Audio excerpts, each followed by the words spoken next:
الرحمن الرحيم. اسمي دكتور يوسف حاج حسين من جمهورية الصومال الفيدرالية، رئيس جامعة فرونتير الصومالي، وجامعتنا عضو من اتحاد الجامعات الدولي المتمركزة في اسطنبول تركيا. الحمد لله زرنا هذا المعرض. المعرض يبدو أنه معرض كبير،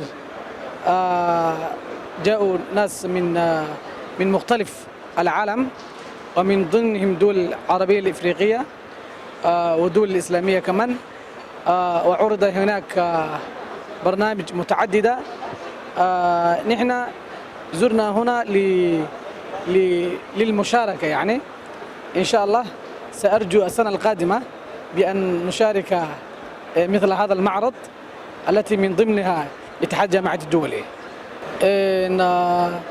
وجدنا دعوة رسالة من دكتور محمد خير الغباني.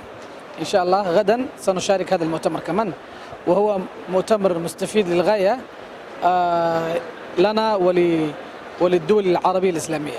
والله ما أقدر أن أقيس، لأنه خطوة كبيرة إلى الأمام، لأن الاتحاد يعني